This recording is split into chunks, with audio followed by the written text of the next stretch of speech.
महाराष्ट्र कामगार कृती समितीचा महाराष्ट्र कामगार कृती समितीचा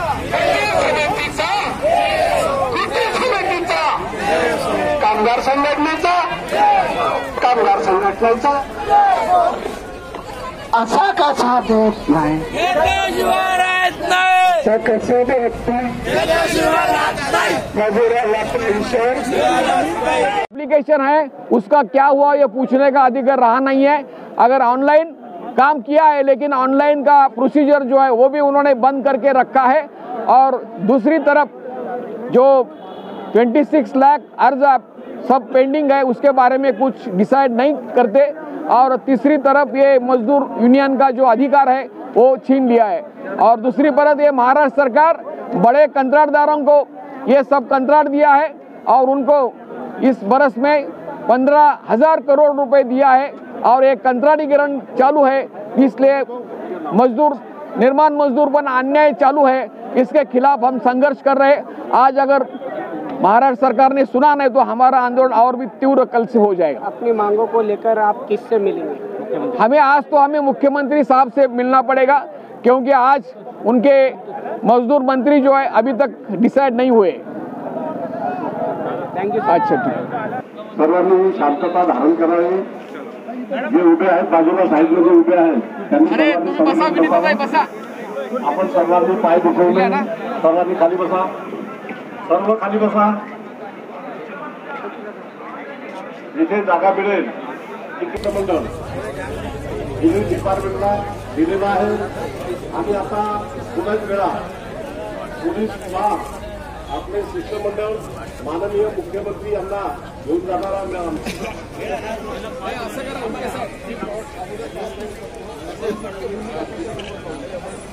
यानंतर आपण पहिली शांतता धारण करावी।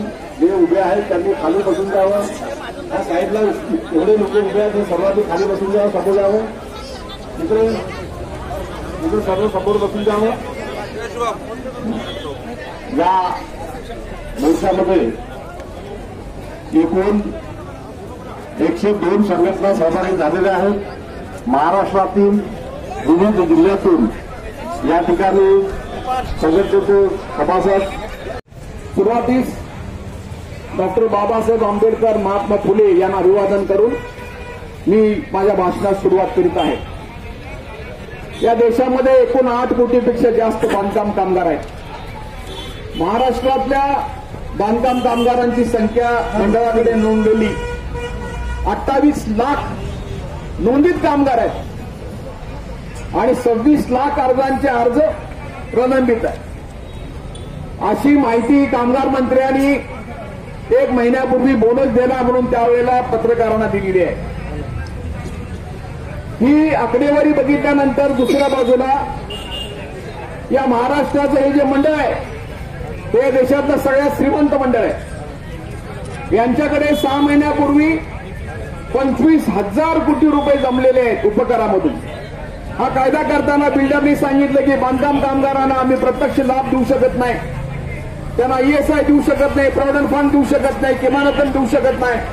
तुम्ही आम्ही जे बिल्डिंगा बांधतो त्यात 1%, 2% टॅक्स बसवा आणि सरकारला ते वाटप करावं।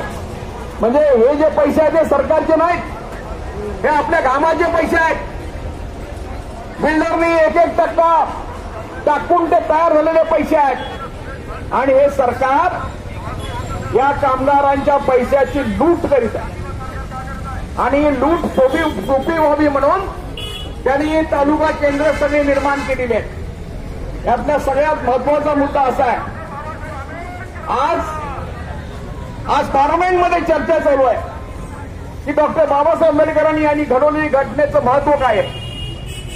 त्या महत्वाबद्दल आम्ही या भाजपवाल्यांना सांगू इच्छितो की आमचा महाराष्ट्रातल्या बांधकाम कामगारांचा हा लोकशाही अधिकार तुम्ही का काढून घेतलाय। आज पासपोर्ट जर काढायचा असेल तर ऑनलाईन अर्ज करतायत। आज पासपोर्ट काढून तो विजय मल्ल्या 10,000 कोटी घेऊन पळून गेलाय, त्यांना पकडायची हिंमत या भाजपवाल्यांच्या मध्ये नाही। हेच पासपोर्ट काढून तो नीरव मुल्ला पळून गेलाय, त्याची मोदी पळून गेलाय, त्याला हे पकडू शकत नाहीत। मग तिथं ऑनलाईन अर्ज केला तर चालतो, जॉब ॲक्टचं प्रमाणपत्र ऑनलाईन काढणंही चालतं, परीक्षेचे सगळे अर्ज भरायची प्रक्रिया ऑनलाईन आहे. ड्रायव्हिंग लायसन करायचं असेल तर ऑनलाईन करू शकतो. आणि हे सगळं लोक काय आपल्या घरात बसून करतात का? ते कुठेतरी संघटना असेल, केंद्र असेल, त्या ठिकाणी जाऊन ते अर्ज भरतात. मग आमचा हक्क तो तुम्ही काढून घेतलाय. ही विधानसभेच्या निवडणुकीचं भांडवल करून त्यांनी हा अर्ज काढून घेतला. या निवडणुकीच्या आचारसंहितेमध्ये त्यांनी हक्क काढून घेतल्यानंतर आम्ही कृती समिती म्हणून मुंबई उच्च न्यायालयामध्ये केस दाखल केली. हे आचारसंहितेचं हे सरकार भंग करते आणि त्याच्यामुळे की हा निर्णय रद्द करा. 6 नोव्हेंबर 2024 महाराष्ट्र शासनाने हा निर्णय रद्द केला आणि त्यांनी सांगितलं की एका दिवसात मंडळानं पूर्वी जे काम चालू होतं ते परत सुरू व्हायला पाहिजे. पण त्या मंडळाच्या नालायक सचिवानं आणि याच्या अधिकाऱ्याखाली हा काम करतो त्या महाराष्ट्र सरकारने मुंबई हायकोर्टचा सुद्धा अपमान केला. क्रमांक मिळवला, त्याचं फोन करून कौतुक केलं देवेंद्र फडणवीसने. असं आम्ही बघितलं टीव्हीवर. मग हे जर तुम्ही करताय तर तुमच्याच राज्यामध्ये तुम्ही का ऑनलाईन पद्धत स्वीकारत नाही? हा अर्ज करण्याचा कामगारांना जो मूलभूत अधिकार आहे, लोकशाही अधिकार आहे, तो नुसता करून